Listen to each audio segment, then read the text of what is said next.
नमो अरिहन्ताणं नमो सिद्धाणं नमो आयर्याणं नमो वज्रायाणं नमो लोय सव्साहूणम्।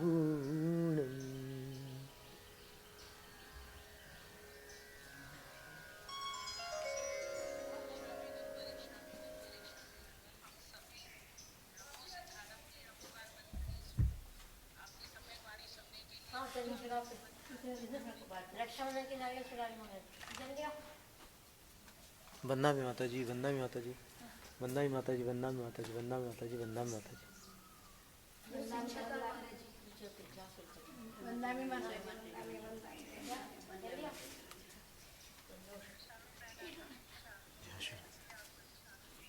हाँ जी।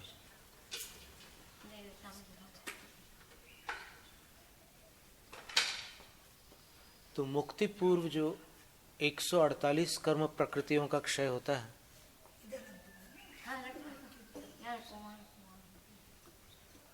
उनका क्रम देखते हैं अपन।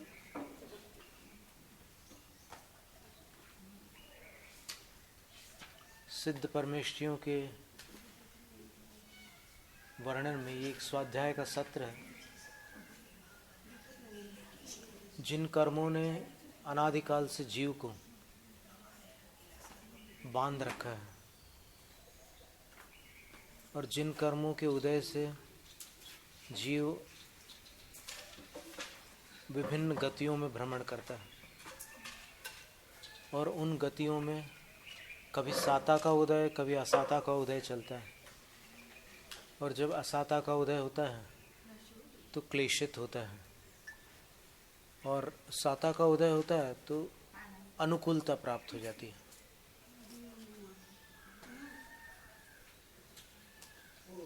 राग और द्वेष साथ में चलते रहते हैं।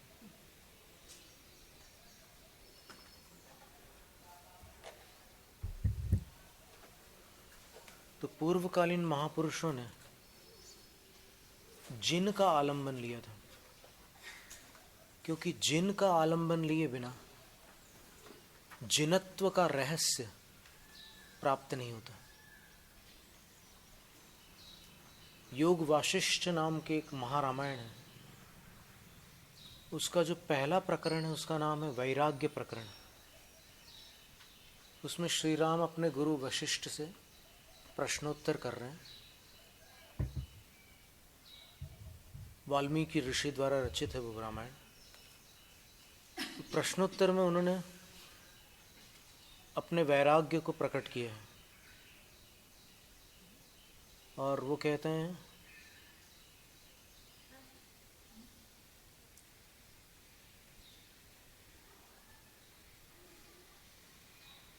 कास्ताः दृशो यासु न सन्ति दोषाः,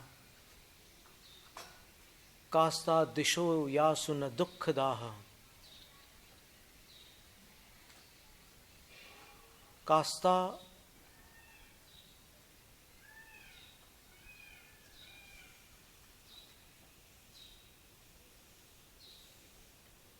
प्रजायासु न भंगुरत्वम, कास्ता क्रियायासु न नाम माया। वो अपने गुरु से पूछ रहे हैं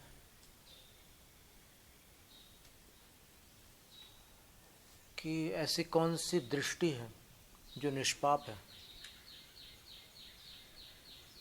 ऐसी कौन सी दिशा है जहाँ दुखों की ज्वालाएं प्रज्वलित नहीं हैं, ऐसी कौन सी प्रजा है जो हमेशा रहने वाली है, और ऐसी कौन सी प्रवृत्ति है जो क्षण भंगुर नहीं है। बंदा नहीं होते। फिर उसके बाद के श्लोक में कहते हैं ना हम रामो न मे वांछा भोगेष्वपि न मे मनः शांतिमास्थातुमिच्छामि स्वात्मन्येव जिनो यथा। महर्षि वाल्मीकि द्वारा लिखित रामायण में श्री राम वशिष्ठ गुरु से क्या कह रहे हैं? अहम रामो न, मैं वो राम नहीं हूं जो सब लोग समझ रहे हैं। मुझे तो अपने अंतर निरीक्षण से कुछ और लग रहा है। ये मेरा अंतस्तत्व, मेरा स्वरूप कुछ और ही है। न मैं वांछा, और मेरी भोगेशु अपि, भोगों के प्रति वांछा भी नहीं रहेगी। अब मुझे सांसारिक कोई कामना नहीं। उसमें ये भी लिखा कि मैंने अयोध्या से लेकर समुद्र पर्यंत भूमि पर भ्रमण किया। मैंने एक से एक राजाओं को देखा, मैंने अलग अलग प्रकार की प्रजाओं को देखा, मैंने दरिद्रों को देखा, मैंने धनिकों को देखा, मैंने स्वस्थ लोगों को देखा, मैंने रोगी लोगों को देखा, सबको देखा। लेकिन आज मेरा मन ऐसा हो गया है, जब सब कुछ देख चुका, जब तक नहीं देखा था तब तक मेरी मनोदशा अलग थी, पर सब कुछ देखने के उपरांत मुझे ऐसा लगता है कि अब मुझे और कुछ नहीं, केवल शांति चाहिए। और संसारी प्राणी की अंतिम इच्छा होती है शांति। और जिसको शांति की इच्छा हो गई उसको जिनेंद्र वर्णी जी ने बड़भागी कहा। शांति की इच्छा सबको नहीं होती, और शांति की इच्छा जिनको नहीं है, प्रकारांतर से उनको अशांति की ही इच्छा होती है। क्योंकि न शांति अशांति बहुत दुर्लभ है, शांति की इच्छा बिरले जीवों में होती है। तो श्री राम अपने गुरु से कह रहे हैं उस रामायण में कि शांति में आस्थातुम इच्छा, मैं शांति में स्थित हो जाना चाहता हूँ। और वो शांति कहाँ है? मुझे तो समझ में आ रहा है, स्वात्मन्येव, अपने अंतरंग स्वभाव में ही वो शांति है, वो कहीं और से नहीं प्राप्त हो सकती। और मैं किसके समान अपने स्वरूप में स्थित होना चाहता हूँ? जिनो यथा, जैसे जिन स्वात्मस्थ होकर शांति को प्राप्त हो गया, बस उनके समान मैं भी, मैं अयोध्या का अधिपति, सूर्य वंश का सूर्य, और बहुत सारी विशेषताएं थी उनमें, जो भी थी वो तो सब जानते हैं। आज भी राजा राम के मंदिर होते हैं।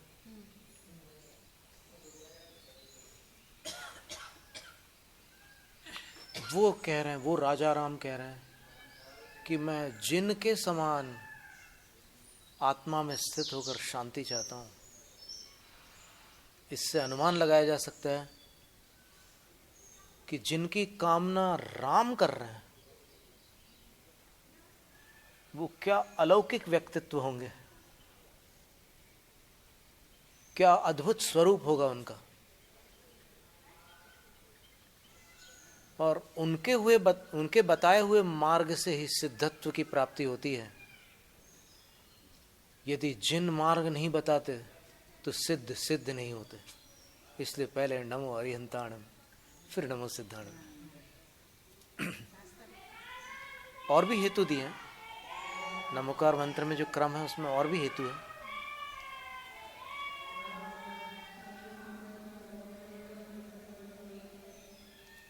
तो जिन शब्द का अर्थ होता है, जी धातु से बना हुआ है, और तद्धित का एक अलग विशिष्ट प्रत्यय है उसके साथ, जिससे जिन शब्द बना है। नहीं तो जयति इति जित, ये भी शब्द बन सकता है, जयन शब्द भी बनता है, जयत शब्द भी बनता है, स्त्रीलिंग में जयंती शब्द भी बनता है। जयंती का अर्थ होता है जीतने में तत्पर।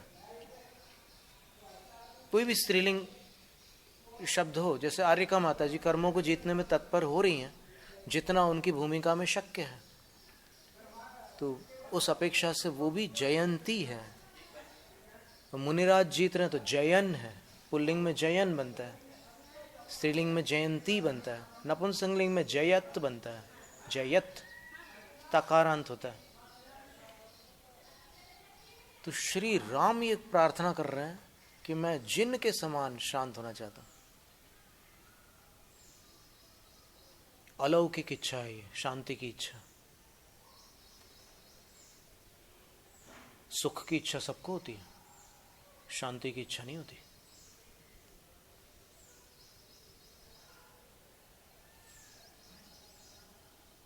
तो यहां पर अशांति का अंतरंग हेतु क्या है उसको पकड़ रहे हैं। जिनेंद्र भगवान ने कहा है कि वातावरण को बदलने से अपनी आत्मा का आवरण नहीं उतरेगा। वातावरण बदल लोगे। गणेश प्रसाद वर्णी जी से भी एक मंगल सेन ब्रह्मचारी जी ने कहा कि ऐसा वैराग्य हो रहा है कि दीक्षा ले लो। तो उनने उत्तर दिया, उनके लिए उत्तर दिया कि अंदर की कषाय अगर नहीं छूटी तो दीक्षा लेने के बाद भी ये घर छोड़ के नया घर बन जाएगा।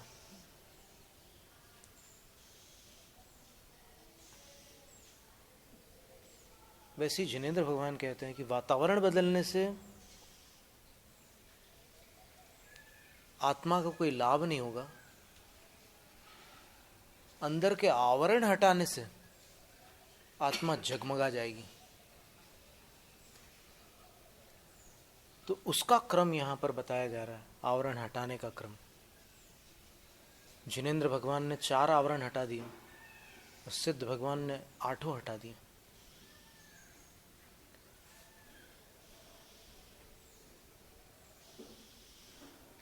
सबसे पहले भव्य सम्यक दृष्टि, कोई भव्य जीव सम्यक दृष्टि होकर, सम्यक दृष्टि होना आवश्यक है। फिर परिणाम विशुद्ध्या वर्धमानो, असंयत सम्यक दृष्टि, संयता संयत प्रमत्त प्रमत्ता प्रमत्त गुणस्थानेषु कस्मिंश्चित्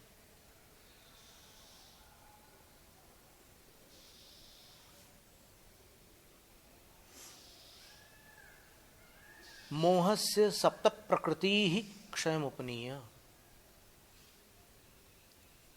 अब गुणस्थानों का जो हिसाब किताब है उसमें सम्यक दृष्टि का चौथा होता है और चौथे से ऊपर सारे सम्यक दृष्टि होते हैं, चौथे से नीचे सम्यक दृष्टि नहीं होते।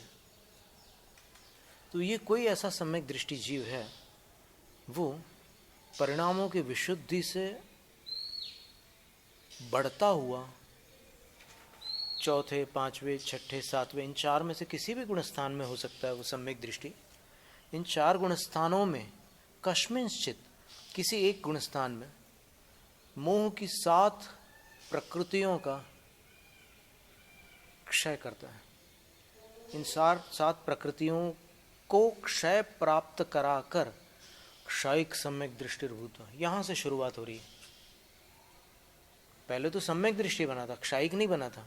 अब मोक्ष जाना है तो क्षयिक बनना अनिवार्य है, अन्यथा औपशमिक और क्षयोपशमिक सम्यक के बारे में एक गाथा आई है। गिण्णदि मुंचदि जीवो बेसम्मत्ते असंख्य बारो। इन दोनों सम्यक दर्शनों को जीव अर्धपुद्गल परिवर्तन काल में असंख्यात बार प्राप्त करता है, असंख्यात बार छोड़कर वापस मिथ्यात्व में गिर जाता है।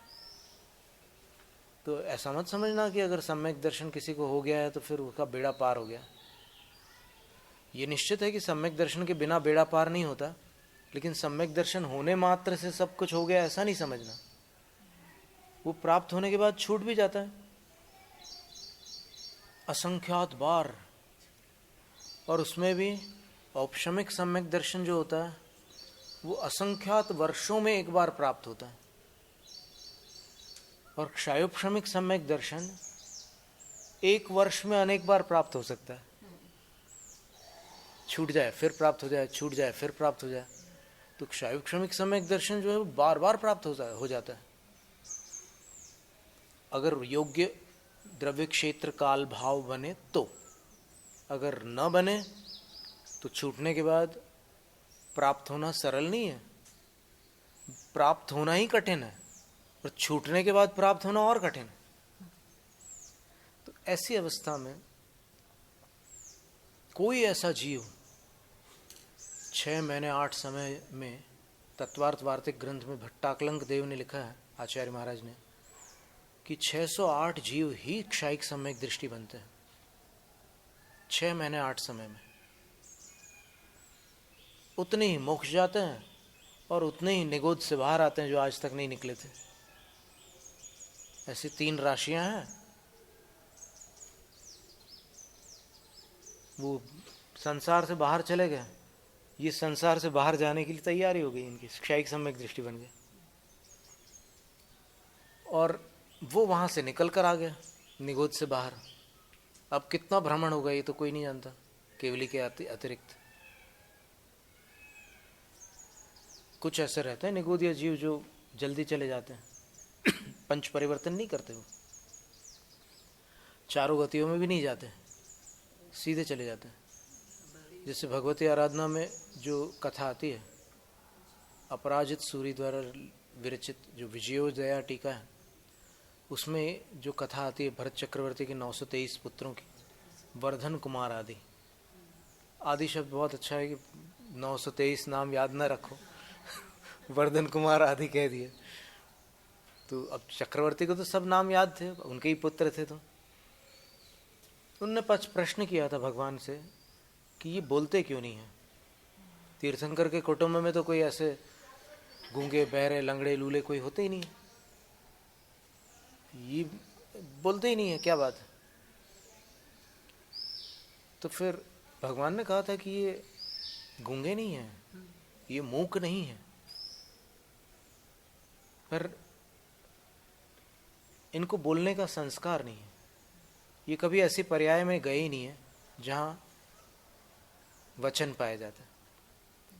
तो हरिवंश पुराण में लिखा है कि अनादिकाल से स्थावर योनियों में ही थे। और इधर अपराजित सूरी जी ने लिखा है कि ये निगोद से आए थे,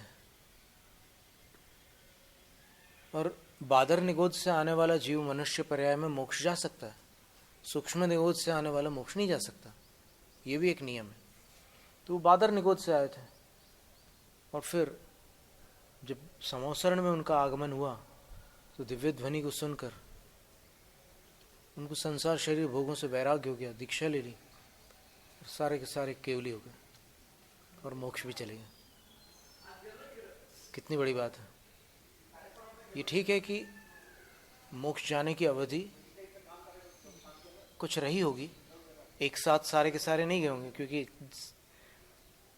एक समय में 108 जीव से अधिक मोक्ष नहीं जा सकते। 8 समय में 608 जीव जा सकते हैं, 923 तो उससे अधिक संख्या है, तो अधिक समय लगा होगा।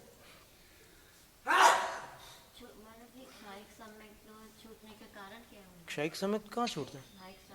नहीं छूटता। क्षयोपशमिक छूटता। छूटने का कारण संगति बिगड़ती है तो छूट जाता है। चारित्र पाउड में लिखा है ना कि जब वो अनायतनों की संगति में जाता है कोई, या आयतनों की संगति में नहीं रहता, तो फिर सम्यक दर्शन छूट जाता है।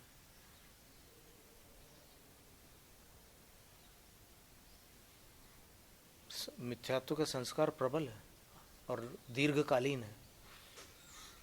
तो इन 4 गुणस्थानों में से किसी भी गुणस्थानों में वो मिथ्यात्व का क्षय कर देते हैं, क्षयिक सम्यक दृष्टि बन जाते हैं। अब देखिए आगे क्या करते हैं।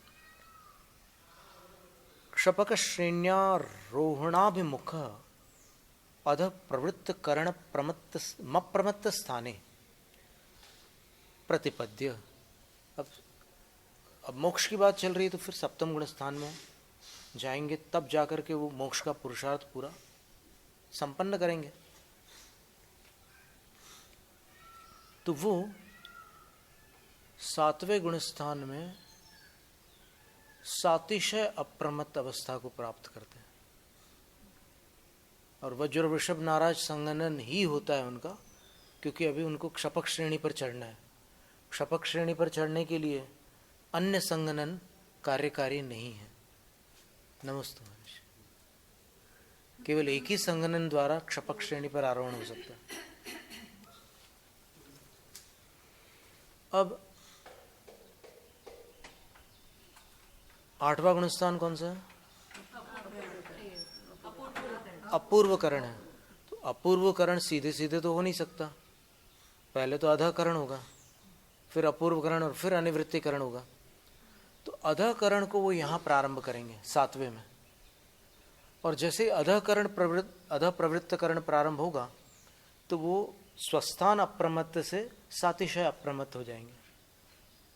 ये एक कर्म सिद्धांत की प्रक्रिया है, कैसे कर्मों का क्षय करके सिद्ध पद की प्राप्ति करते हैं उसका वर्णन। फिर अपूर्वकरण प्रयोगेण अपूर्वकरण क्षपक गुणस्थान व्यपदेशम अनुभूय। अपूर्वकरण का जब प्रयोग करते हैं, यानी उसमें प्रयुक्त हो जाते हैं, तत्पर हो जाते हैं, तब वो अपूर्वकरण गुणस्थान का अनुभव करते हैं। तत्राभिनव शुभाभिसंधि तनुकृत पाप प्रकृति स्थित अनुभागो। वहां पर नवीन शुभ परिणामों के माध्यम से घटा दिया है पाप प्रकृतियों का स्थिति अनुभाग जिन्होंने, ऐसे बन करके वहां स्थिति कांडक घात और अनुभाग कांडक घात करते हैं। किसका? पाप प्रकृतियों का। एक सिद्धांत है, सम्मा इठी पसत्थ कम्माण मनुभागम न हणदी। पुण्य की शक्ति का घात सम्यक दृष्टि नहीं कर सकते। जबरदस्त बात है।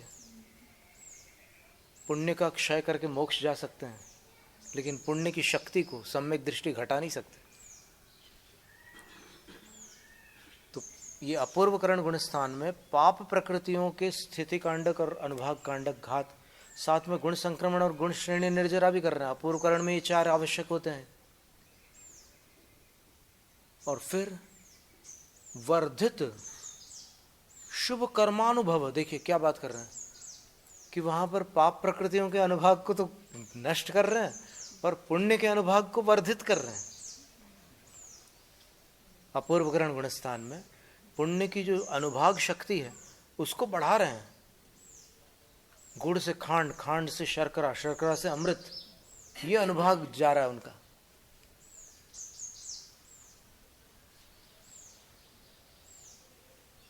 और उसके उपरांत अनिवृत्त कर्ण प्राप्त्यानिवृत्ति बादर सांप्रायक क्षपक गुणस्थान मधिरुह्य। 9वें गुणस्थान पर आरूढ़ हो जाते हैं, अधिरोहण करते हैं। कैसे करते हैं? अनिवृत्ति करण, यानी अनिवृत्ति रूप जो करण परिणाम है उनकी प्राप्ति द्वारा अनिवृत्ति बादर सांप्राय क्षपक गुणस्थान पर अधिरूढ़ होकर तत्र कषायाष्टकम नष्टम कृत्वा।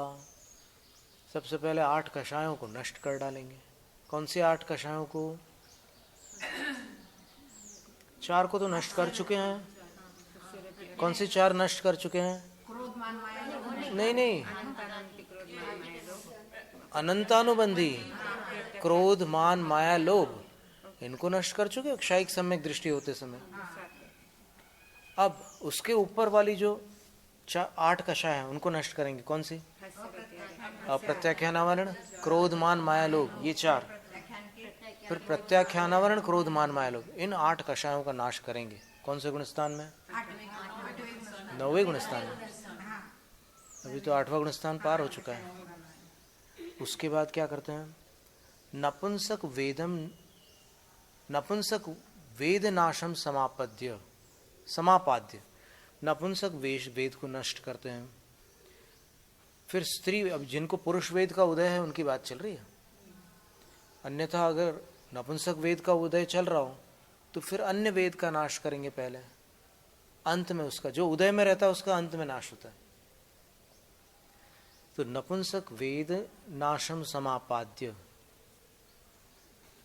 नपुंसक वेद को नाश प्राप्त कराकर स्त्री वेद उन्मूल्य, स्त्री वेद का उन्मूलन करके नो कषाय षटकम, फिर हास्यादि षट जो है, हास्य रति अरति शोक भय जुगुप्सा, इनको पुम वेदे प्रक्षिप्य, इनके परमाणुओं को पुरुष वेद के रूप में प्रक्षिप्त कर डालते हैं। यानी जो 9 नौकषायों में से 6 नौकषाय है हास्यादि, उनको हास्यादि के रूप में न रख करके पुरुष वेद में डाल देते हैं, उनके परमाणुओं को पुरुष वेद रूप संक्रांत कर लेते हैं। फिर क्षपयित्वा, उसका क्षय कर डालते हैं। यानी 6 नौकषायों को अलग से क्षय प्राप्त नहीं कराया, उनको पहले पुरुष वेद बना दिया और फिर उस बचे हुए एक वेद का क्षय कर दिया, तो 7 प्रकृतियां का एक साथ क्षय हो गया। हास्य रति अरति शोक भय जुगुप्सा, इनको पुरुष वेद बना दिया और पुरुष वेद को नष्ट कर दिया, सब साफ हो गया। पहले नपुंसक वेद को हटा ही दिया था, स्त्री वेद को हटा दिया था, 9 नौकषाय खत्म हो गई। तो अब ये अनिवृत्ति बादर नाम का जो गुणस्थान है, इसका सवेद भाग जो था, पुरुष वेद का उदय जहाँ तक चला वो सवेद भाग था। अब अवेद भाग प्रारंभ हो गया 9वें गुणस्थान का, जहाँ पुरुष वेद का उदय समाप्त हो चुका है और क्षय हो चुका है। अब वहाँ पर क्या करते हैं, पुरुष वेद को भी वैसे क्षय नहीं करते हैं,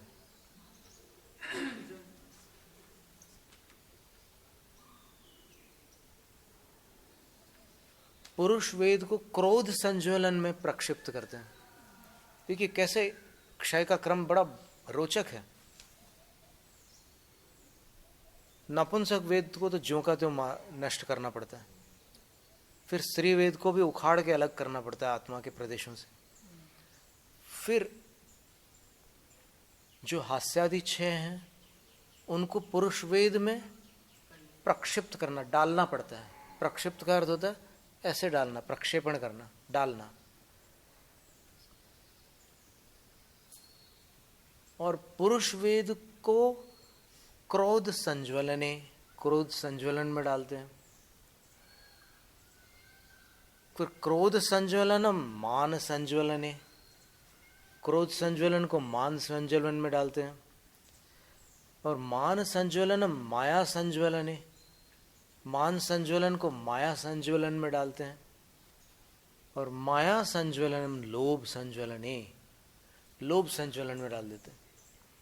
और क्रमेण बादर कृष्टि विभागेन, क्रम से बादर कृष्टि के विभाग पूर्वक विलयम उपनीय, सबको विलय प्राप्त करा करके, अर्थात सबका नाश करके, लोभ संज्वलनन तनुकृत्य, अकेला लोभ संज्वलन बचा है, कौन सा, बादर लोभ, उसको तनुकृत्य छोटा कर देते, सूक्ष्म कर देते हैं।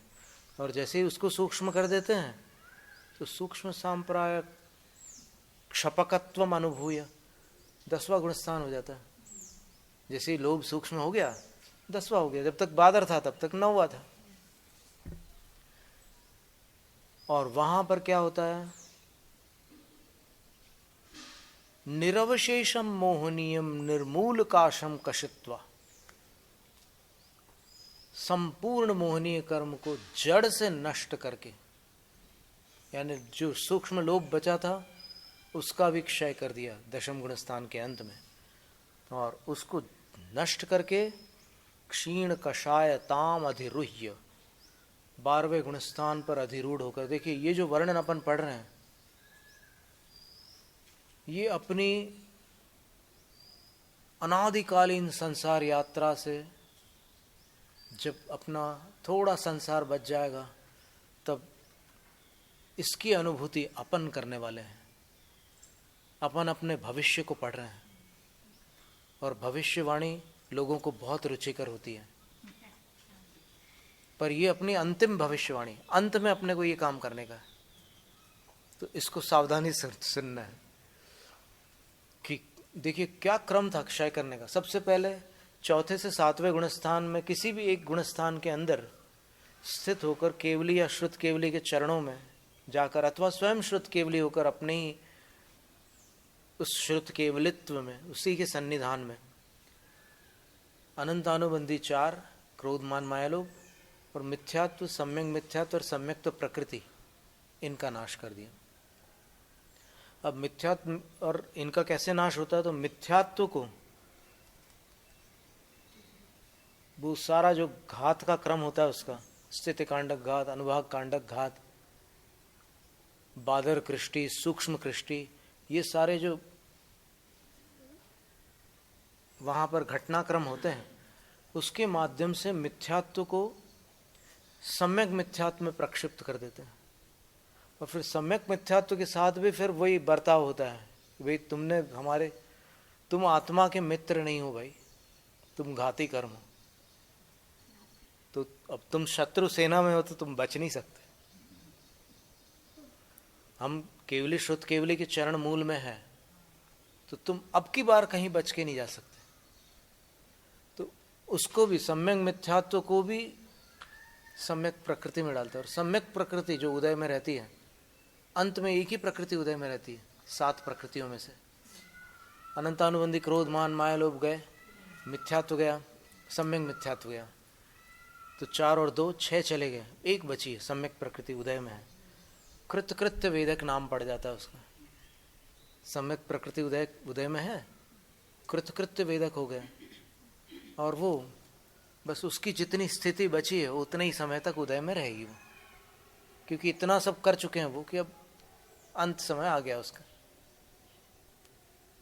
विदा हो गया वो, शायिक सम्यक दृष्टि बन गया। इसके बाद क्षपक श्रेणी पर आरूढ़ हुए, तो 8वें गुणस्थान में जितना काम करना था कर लिया, 7वें में भी बहुत सारा काम किया। अधः प्रवृत्त करण में ऐसे चुपचाप खाली खाली नहीं बैठे थे वो, भले ध्यानस्थ थे, लेकिन उन्होंने उसमें भी बहुत सारा काम किया है। फिर अपूर्व करण में जाकर के 4 आवश्यक किए हैं, और फिर अनिवृत्ति करण में जाकर के नपुंसक वेद को नष्ट किया, स्त्री वेद को उखाड़ कर अलग कर दिया, पुरुष वेद को सीधे सीधे नष्ट नहीं किया। जो शेष 9 कषाय थी, हास्य रति अरति शोक भय जुगुप्सा, उनके परमाणु को पुरुष वेद में डाल दिया, और फिर पुरुष वेद के परमाणुओं को संज्वलन क्रोध में डाला। संज्वलन क्रोध के परमाणुओं को, पैकेज बड़ा होता जा रहा है वो, अभी सहज रूप से नहीं जा रहे वो सारे पीछे वाले जो है ना वो इसमें जा रहे हैं, इसमें जा रहे हैं, एक थैली उसमें बड़े बास्केट में जा रही, बड़ी बास्केट जो है बड़े उसमें जा रही बॉक्स में, और फिर बड़ा बॉक्स जो उसमें जा रहा है कैबिनेट में, और कैबिनेट जो है वो ट्रक में जा रहा है, और ट्रक में और भी बहुत सारी चीज़ें। तो ऐसे जा रहे हैं क्रम। और इसके बाद फिर क्रोध संज्वलन को मान संज्वलन, मान संज्वलन को माया संज्वलन, माया संज्वलन को लोभ संज्वलन में 9वें गुण स्थान में ये पूरी पैकेज तैयार हो गई। अब वो जो लोभ संज्वलन बचा हुआ है बादर, उसको तनुकृत्य कूट पीस करके सूक्ष्म कर दिया, और वो वहाँ पर 10वें गुण स्थान में पहुँचा दिया, सूक्ष्म लोभ हो गया, और 10वें गुण स्थान में उसको साफ कर दिया। यानी शत्रु को तोड़ तोड़ करके नष्ट किया गया है क्षपक श्रेणी में। मोह शत्रु बड़ा बलवान है, उसको बलवान अवस्था में नष्ट नहीं किया जा सकता, उसको निर्बल बना करके नष्ट किया। और उसको नष्ट करना इसलिए आवश्यक था क्योंकि जितने लोग उसको नष्ट ना करके उसके ऊपर दया कर रहे हैं, उनको ही वो मोहनी पेलता है, चारों गतियों में रुलाता है। तो यहां पर क्षपक श्रेणी में उसका क्षय कर दिया। अब क्या होता है, उसको अपन किसका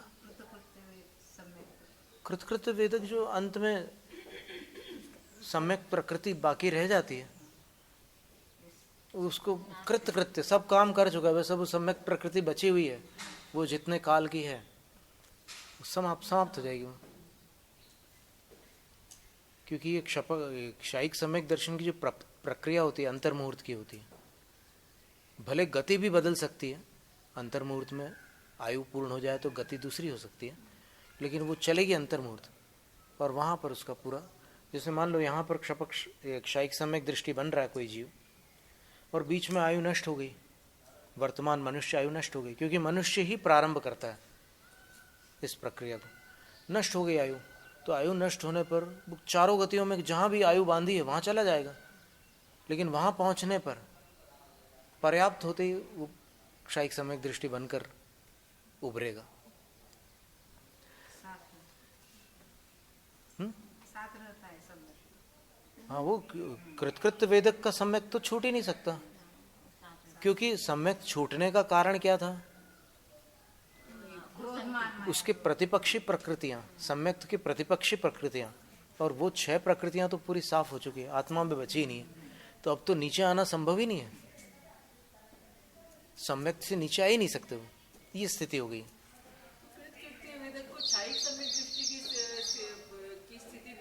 हाँ, क्षायिक सम्यक दृष्टि की पूर्व भूमिका, जो अंतर्मुहूर्त में क्षायिक सम्यक दृष्टि बन रहा है वो कृतकृत्य वेदक है, यानी क्षायोपशमिक सम्यक दर्शन को अंतिम अलविदा कह रहे हैं, वो कृतकृत्य वेदक है कि भाई अब हम विदा लेते हैं, हम वहाँ जा रहे हैं। जैसे यहाँ से मनुष्य गति से प्रारंभ किया उसने, मनुष्य हाँ हाँ हाँ जी जी, अंतर्मुहूर्त में 48 मिनट में 47 मिनट। नहीं वो वैसा कुछ नहीं है, अंतर्मुहूर्त का अर्थ 48 मिनट में बिल्कुल मत लेना, वो अपने ज्ञान के गम में नहीं है, वो कुछ क्षुद्र भाव प्रमाण रहता है उसका काल, अपन नहीं समझ सकते उसको। फिर वो यहाँ से उसकी आयु पूर्ण हो गई तो वो दूसरी गति में गया, वो देव गति में या कहीं भी चले जाए, कहीं भी उसने गति बांध दी, वहाँ जाके वो पर्याप्तक हो गया, तो फिर पर्याप्तक होते ही नहीं, वो प्रक्रिया चालू हो चुकी है, तो पर्याप्तक होते ही वो क्षायिक सम्यक दृष्टि के रूप में ही उभरेगा, यहाँ तक के तो कृतकृत्य वेदक रहेगा, और वहाँ पर्याप्तक क्षायिक सम्यक दृष्टि हो जाएगा। शरीर पर्याप्ति जैसे ही हुई पूरी, वो क्षायिक सम्यक दृष्टि है। हाँ तो यहीं रहेगा, जैसे श्रेणिक राजा थे, यहीं बन गए क्षायिक सम्यक दृष्टि। नहीं, इस भाव में जरूरी नहीं है, मान लो अंतिम भाव नहीं है किसी का और क्षायिक सम्यक दर्शन हो जाए तो 4 भाव तक के रह सकता है संसार में, चौथे भाव का उल्लंघन नहीं कर सकता। देव अथवा नरक आयु का बंध हुआ हो तो तीसरे भाव में, और मनुष्य तिर्यंच आयु का बंध हुआ हो तो भोग भूमि का एक भाव और जुड़ जाएगा उसमें, क्योंकि भोग भूमि के बाद सीधे कर्म भूमि में उत्पत्ति नहीं होती, देवगति होती है, तो देवगति से मोक्ष नहीं होता, तो देवगति से यहाँ आकर के फिर मोक्ष जाएगा। तो पहला भाव ये, दूसरा भाव वो, तीसरा भाव वो, और चौथा भाव फिर मनुष्य और कर्म भूमि में से मोक्ष जाएगा। तो इतना कार्य करने के बाद फिर क्या होता है?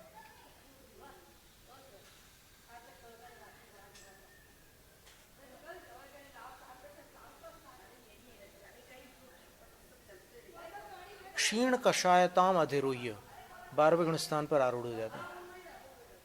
अभी तो यहाँ पर अपन आज के स्वाध्याय में अपन ने ये देखा कि मोहनीय कर्म का नाश जो होता है 2 हिस्सों में होता है।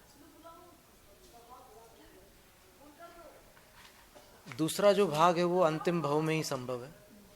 पहला भाग जो है क्षायिक सम्यक की प्राप्ति का, वो किसी को अंतिम भाव में भी होता है और किसी को 4 भाव पहले भी हो सकता है, अथवा 3 भाव पहले भी हो सकता है, 2 भाव पहले नहीं हो सकता, क्योंकि देवगति या नरक गति में ये संभव नहीं है क्षायिक सम्यक दर्शन हो। वो संलेखना की बात है माता जी, अभी तो क्षायिक सम्यक दर्शन की चर्चा हो रही। नादिक कमदि तुरीय भवे, चौथे भाव का अतिक्रमण नहीं कर सकते कोई क्षायिक सम्यक दृष्टि। तो ये क्षायिक सम्यक दृष्टि बनने की इच्छा होना अच्छी बात है। वैसे इस जन्म में तो नहीं हो सकता, क्योंकि षटखंडागम की 6ठी पुस्तक में लिखा है कि दुष्यम काल में जो जन्म ले चुका है वो क्षायिक सम्यक दृष्टि नहीं बनता, चाहे श्रुत केवली बन जाए, क्षायिक सम्यक दृष्टि नहीं बन सकता। जैसे भद्रभाव आचार्य थे, वो स्वयं शुद्ध केवली थे, लेकिन न तो वो क्षायिक सम्यक दृष्टि हो सकते थे और न उनके शिष्य, क्योंकि जन्म इस काल में हुआ था। एक उदाहरण देखिए, कितनी विडंबना है कर्मों की। कोई जीव चौथे काल में जन्मा है और कोई जीव पंचम काल में जन्मा है। चौथे काल में जन्मा हुआ जीव पंचम काल में जन्मे हुए दूसरे जीव के मुनि बनने पर उनके पास आता है, और वो मुनि बनकर श्रुत केवली हो चुके हैं। कौन? पंचम काल वाले।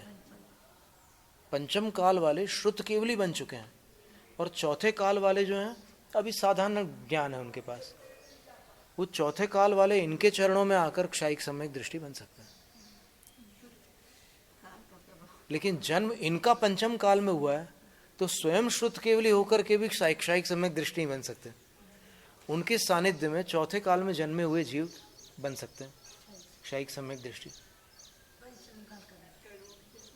लेकिन केवली जड़ा जन्मी कालम में, जब तक चौथे काल के जन्मे हुए जीव यहाँ पर इस पंचम काल में केवल ज्ञान प्राप्त करने की अवधि में होंगे, उतनी अवधि में ही होगा क्षायिक सम्यक दर्शन। क्योंकि क्षायिक सम्यक दर्शन के लिए एक शर्त और भी है कि जिस काल में केवल ज्ञान की प्राप्ति हो सकती हो, उसी काल में केवली और श्रुत केवली के चरणों में किसी जीव को क्षायिक सम्यक दर्शन हो सकता है। जैसे देखिए आप 48 वर्ष, ये आता है ना कि महावीर स्वामी के 12 वर्ष बाद गौतम स्वामी मोक्ष गए, नहीं केवली हुए, नहीं केवली तो उसी दिन हो गए, जिस दिन महावीर स्वामी मोक्ष गए उस दिन उनको केवल ज्ञान हो गया, और 12 वर्ष बाद मोक्ष गए।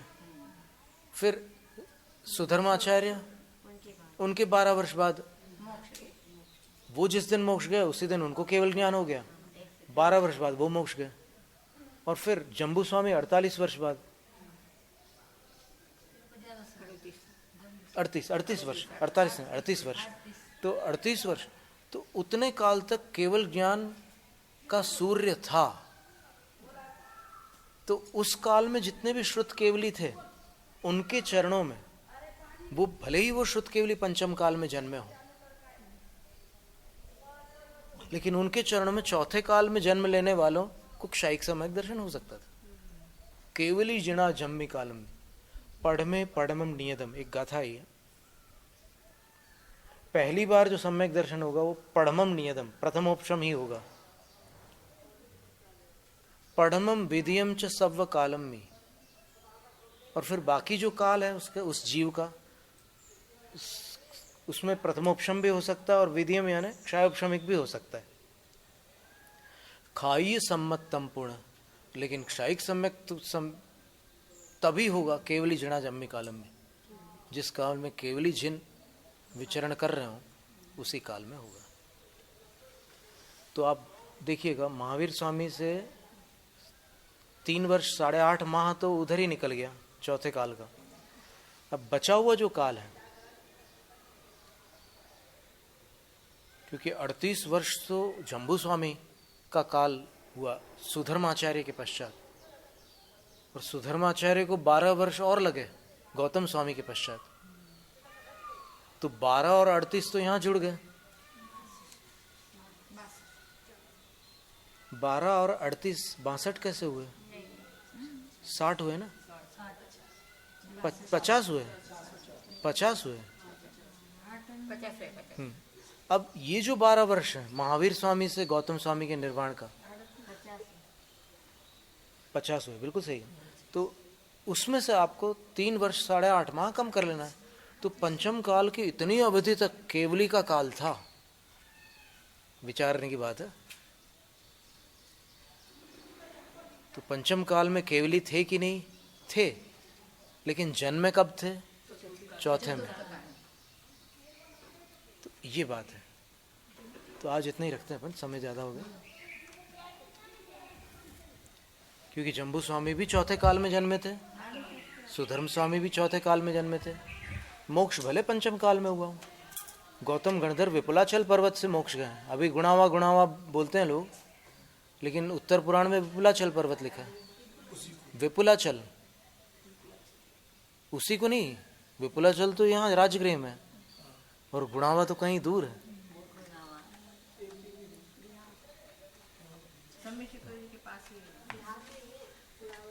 नमो सिद्धाण जैनम जयतु शासनम।